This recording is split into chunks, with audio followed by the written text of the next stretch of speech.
이 발달 심리학이라는 게요. 이게 심리학에서 굉장히 그 독특한 심리학입니다.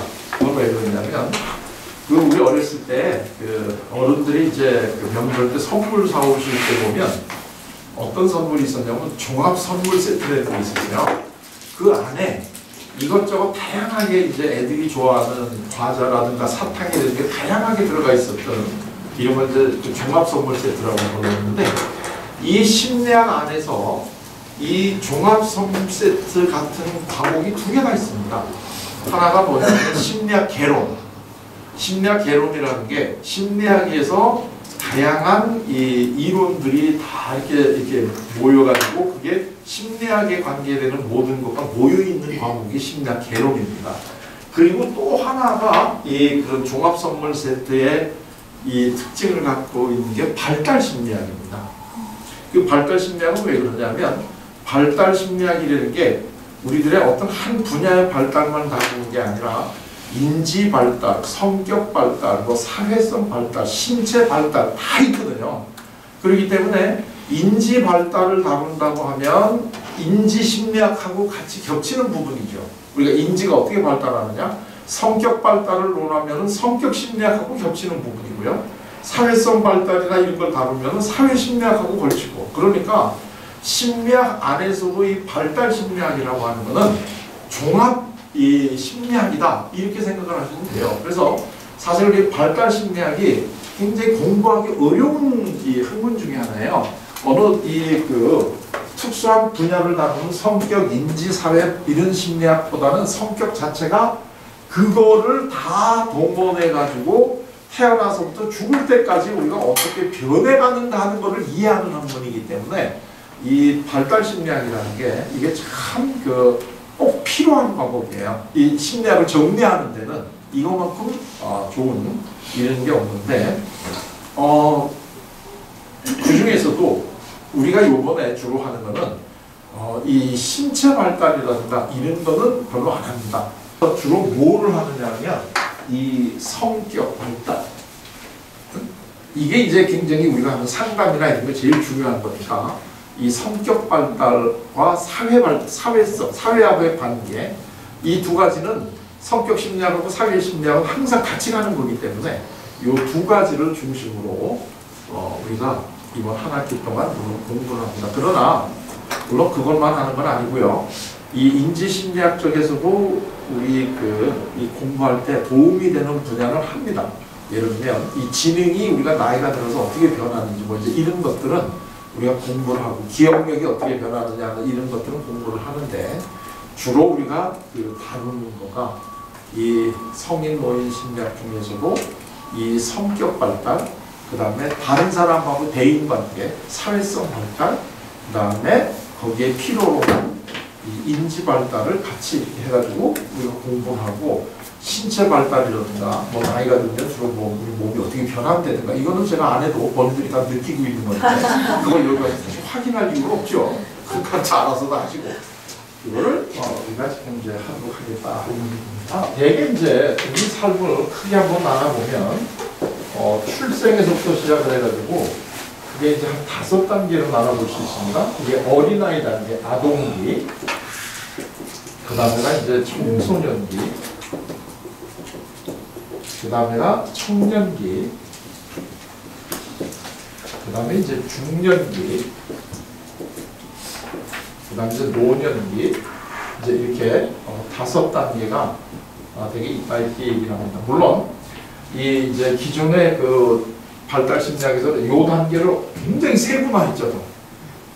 그래가지고 뭐 영아기, 뭐 유아기, 뭐 이렇게 해가지고 이제 세분화되어 있는데, 그냥 우리는 이제 지금 이 전생애를 다뤄야 되고 좀 바쁘니까요.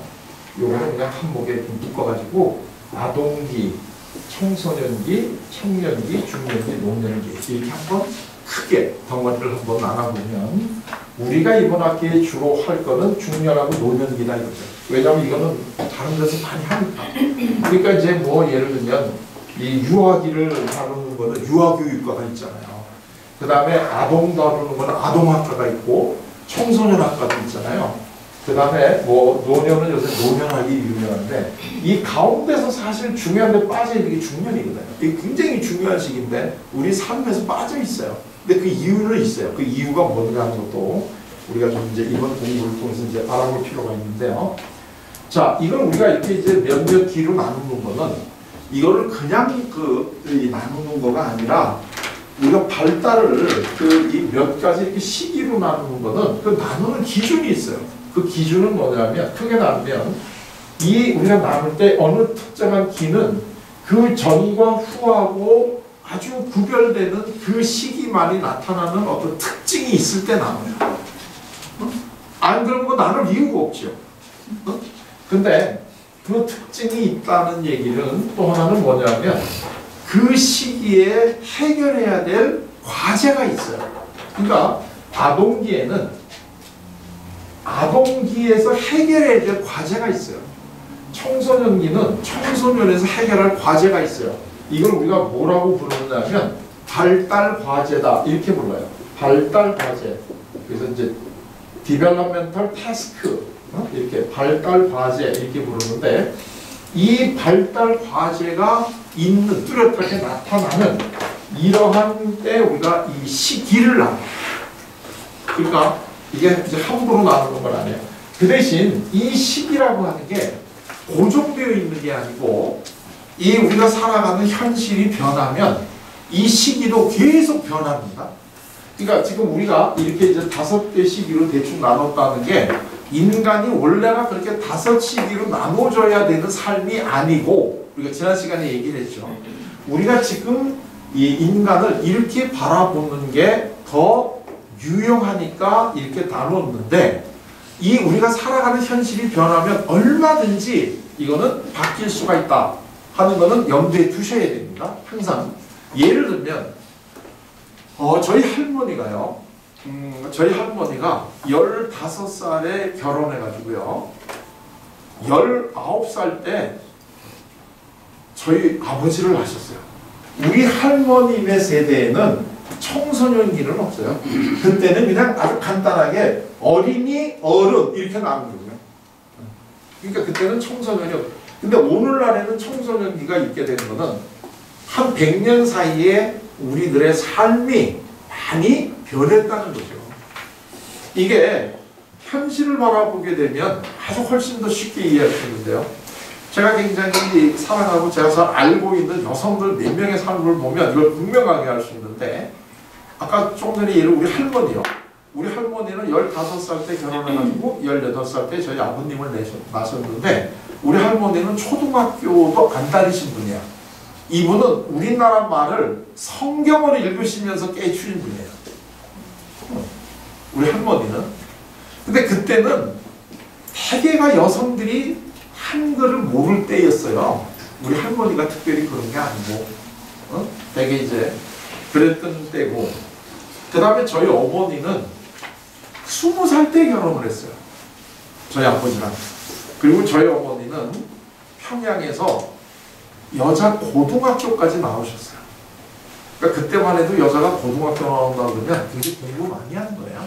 그리고 이제 20세 때 결혼해가지고 저희 큰 형을 25살 때 낳았어요.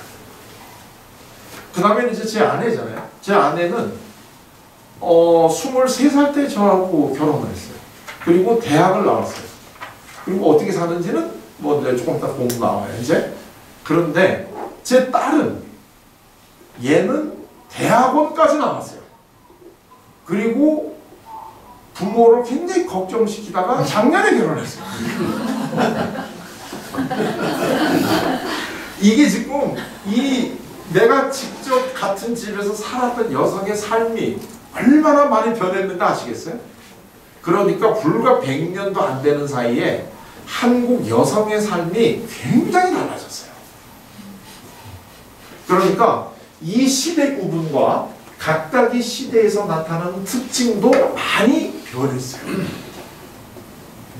그래서 이 시기는 이거는 우리가 편의상으로 나누는 거지. 이제 우리가 공부해 보게 되면 이거 좀 잘못되어 있다. 왜냐하면 우리 인생을 이렇게 나누기에는 사실은 이 여기하고 여기 사이에 또 하나가 들어가야 된다. 그리고 중년하고 노년 사이에 또 하나가 들어가야 된다. 이제 이런 식으로 생각을 해가지고 앞으로 아마 한 10년 안에는 이제 청년기, 중년기 사이에 또 하나가 나오고 중년기, 노년기 사이에 또 하나가 나오는 걸로 우리 삶이 다시 한번 이 발달 단계를 나누는 시기가 오지 않을까로 저는 생각을 해요. 왜냐하면 그 얘기는 무슨 얘기냐면 청년기도 아니고 중년도 아닌 요 가운데서는 특징이 나올 거라는 거죠. 그리고 그 시기에 해결해야 될 게 또 나올 거다. 그리고 중년하고 노년 이게 굉장히 그거죠. 예를 들면 60세다 이러면 60세가 요새 누가 노인이에요. 근데 60세를 중년이라고 하기도 좀 그렇잖아요. 그러면 요 사이에 또 하나 뭐가 나와야 되겠죠. 그래서 이제 이게 그 영어로는 이걸 이 고민을 풀기 위해서 이 노년기를 올드 에이지잖아요 이게. 그래가지고 뭐 young old, mid old, old old 이렇게 나눴거든요. 그럼 이제 그거는 그냥 잠정적으로 나눈 거고 시기를 나눠야 될 거 아니겠어요? 그 시기를. 아마 이게 나올 거다. 근데 지금 이걸 다 하긴 해야 되는데 고민이 뭐냐면 용어가 마땅한 게 없는 거야. 용어가. 어? 그래서 이제 뭐 근데 이제 교회 같으면 이게 청년하고 중년하고 사이에 청장년 뭐 이런 게 있잖아요. 그것도 굉장히 좋은 용어 중에 하나죠. 이게 이제 장년이라고 부르자. 응? 그럼 청년기, 장년기, 중년기, 그 다음에 요기는 뭐냐? 뭐 이걸 하는데 이제 이게 여러 가지 지금 그 설왕설래예요. 숙년기, 완전히 이제 성숙했다 할 때 그 숙년기 뭐 이렇게도 부르기도 하고 여러 가지 있는데 그 이제 신문 같은 데서는 뭐 신중년기 뭐 이렇게도 부르는데 신 이렇게 붙이는 건 그거는 이제 상상력의 빈곤을 나타내는 거 아니에요? 그러니까 하나를 뭔가 해야 되는데 이제 이렇게 나타날 정도로 아마도 우리 이제 손녀, 저한테 손녀가 되겠죠? 그럼 여기 딸이 되는 분이 있을 테고 그 이렇게 또 한 두 대가 내려가면 또 다른 또 삶을 또 살아갈 거다. 이게 우리가 예상이 되는 거죠. 왜냐하면 이 사회가 너무나 급변하고 있기 때문에 이제 그거를 우리가 미리 알고 이 시기를 나누는 걸 해야 된다. 그러니까 지난 시간에 얘기한 것처럼 우리 삶을 바라보는 것은 우리 삶이 원래가 그렇다는 게 아니고 그렇게 살아가고 현실에 살아가고 있는 그 삶을 이해하는 프레임을 우리가 그렇게 짰대는 거지. 그거 자체가 그냥 고정적으로 우리들의 삶이 그렇다라고 얘기하는 게 아니에요. 얼마든지 이거는 바뀔 수가 있는 개념이다. 그러나 불구하고 우리가 이제 한번 이거를 살펴보도록 하자. 지금 이제 이런 거죠. 그러니까 중년이 언제 시작되느냐, 노년이 언제 시작되느냐, 이것도 사실 굉장히 쉽지 않은 거죠. 더더군다나 이 몸의 발달이라고 관계되면 이거 쉬워져요. 이 몸의 발달은 굉장히 이 연령하고 아주 밀접한 관계가 있기 때문에 이거 쉬워지고요. 이 연령하고 관계 있다는 거는 우리들의 삶 중에서 이 생물학적인 측면이에요. 생물학적 측면은 아주 이게 발달이 굉장히 규정이 되어 있어요. 우리 삶을 생물학적으로 나누면 크게 이제 이렇게 나눌 수 있어요. 이 아동기, 그 다음에 이제 이 청년기, 그 다음에 이렇게 나눌 수 있는데 그걸 생물학적으로 뭐로 나누느냐면 이 생식으로 나누거든요. 이제 이 후대를 나누냐 못 나누냐의 문제인데, 그러니까 이 아동기는 전생식이죠. 이게 지금 아직까지 얘네들은 부모가 되지 못하는 애고, 청소년기는 뭐냐면 부모가 될 수 있게 변하는 시기죠, 몸이. 그리고 청년기는 뭔가요? 이제 얘는 부모가 되는 시기죠. 그 다음에 중년이라고 하는 거는 더 이상 부모가 될 필요가 없는 시기죠. 이렇게 나눌 수 있어요. 근데 이거를 이 몸으로 나누면 여성들 같은 경우에는 훨씬 더 아주 나누기가 쉬워져요. 이 생물학적으로 보게 되면. 그러니까 여성들이 요 때가 이제 넘어가면 시작이 이제 예를 들면 생리가 시작이 되는데, 생리가 시작된다는 것은 어머니가 되는 이제 이 변하는 거잖아요. 그 다음에 중년이 넘어가면서부터는 이제 그 생리가 끝나는데, 왜냐하면 더 이상 이 애를 낳을 필요가 없는데, 애기를 더 이상 낳을 이유가 없는데도 불구하고 애기를 낳는데 필요로 한 몸을 계속 만들어갈 이유가 없죠.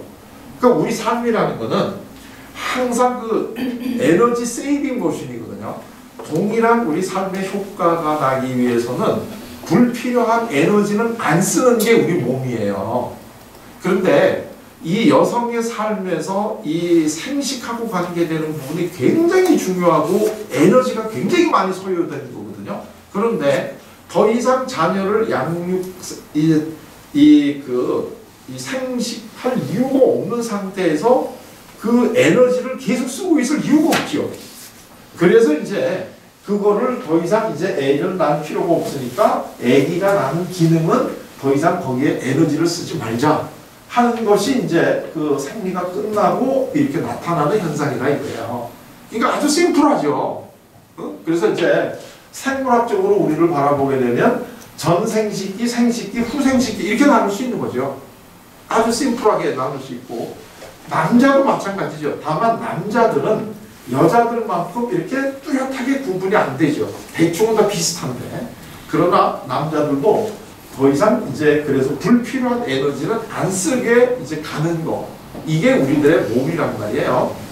이게 이제 우리가 변해가는데 이게 심리적으로 들어오게 되면 이거는 조금 더 복잡해진다고. 왜냐하면 이 심리학적 나이는 몸의 나이하고 다르죠. 이 몸은 나이가 좀 들었더라도 심리적으로는 아직까지도 젊은이 같이 비슷한 생각을 한다든가 또 반대 경우가 얼마든지 있을 수 있죠.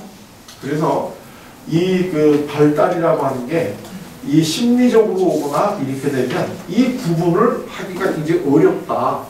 그리고 이것도 또 하나 어려운 게 조금 전에도 얘기를 했지만 한 나라에서도 이 세대가 지나가면서 달라지고 이게 문화가 서로 다르면 우리하고 다른 나라하고는 굉장히 다르죠. 우리가 이제 이걸 심리적으로 이걸 이렇게 보면요.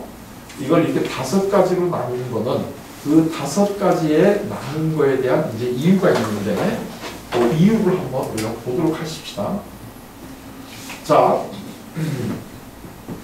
이 5가지 우리 시기 중에요. 우리가 이제 상식적으로 알고 보면 제일 그 심리적으로 불안정하고 갈등이 많은 시기가 언제나요? 이건 우리가 청소년기가 이게 심리적으로 굉장히 갈등이 많은 시기라는 건 다 알고 있잖아요. 그래가지고 뭐 이유 없는 반항이라든가 뭐 여러 가지로 이제 부르게 되는데 그것도 참 사실 우리가 알고 보면 이유 없는 반항이 어떻게 했어요? 반항하는데 에너지가 얼마나 들어가는데 이유 없이 하겠어요? 그 당연히 반항하는 데는 이유가 있어요. 그럼 반항도 아니고 하여튼 좀 이상한 행동을 하는데 그 이상한 행동을 할 때 누구의 입장에서 바라보느냐에 따라 다른데 부모의 입장에서 보면 이게 이유 없는 반항이지. 근데 지금 청소년의 입장에서 볼 때 아주 중요한 이 시기의 발달 과제를 지금 풀어나가고 있는 과정이라고 보면 되죠.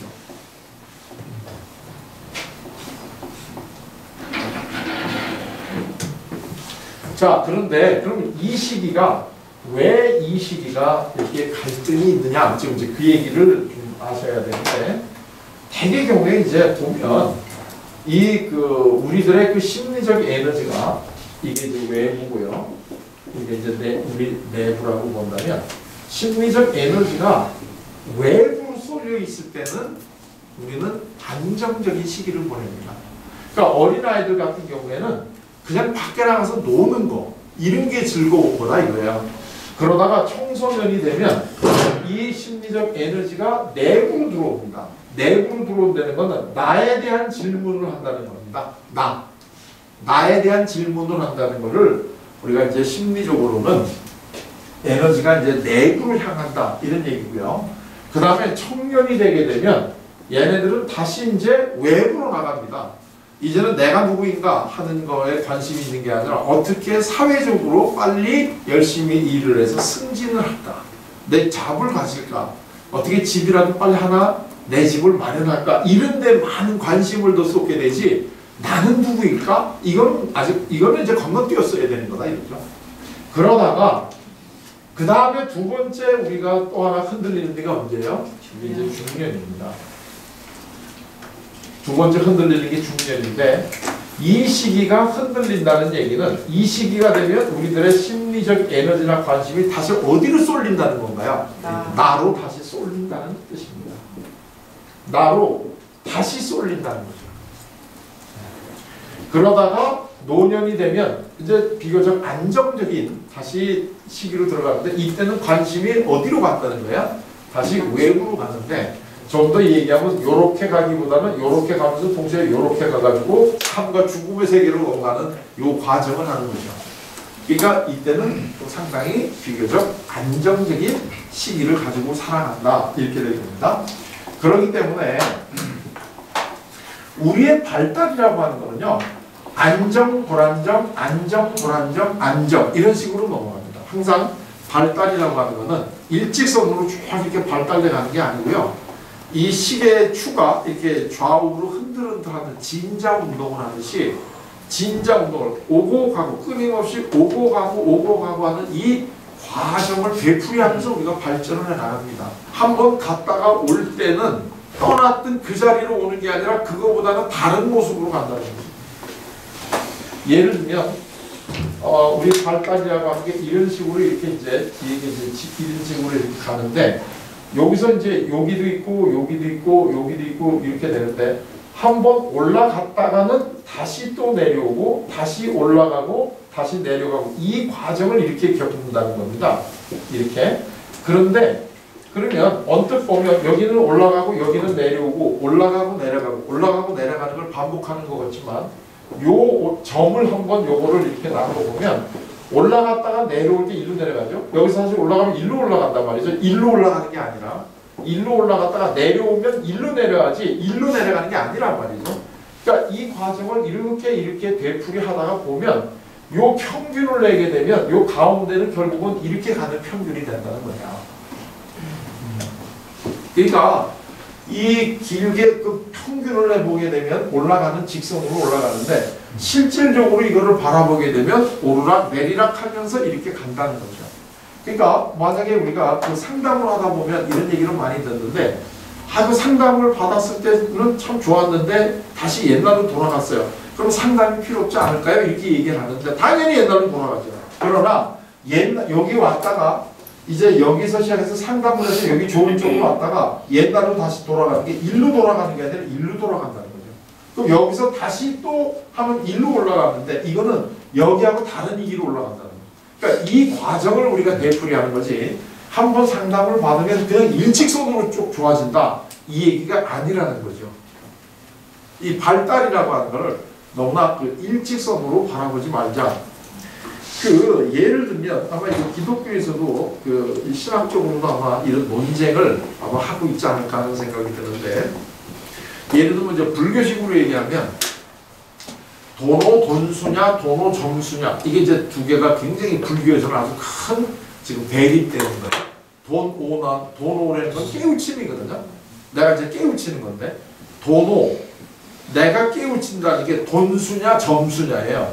돈수라는 거는 한 번 깨우치면 끝나는 거다. 이게 도노 돈수고 도노 점수는 조그맣게 우리는 한평생 계속 깨우쳐 나가야 되는 거다. 이게 이제 도노 점수예요.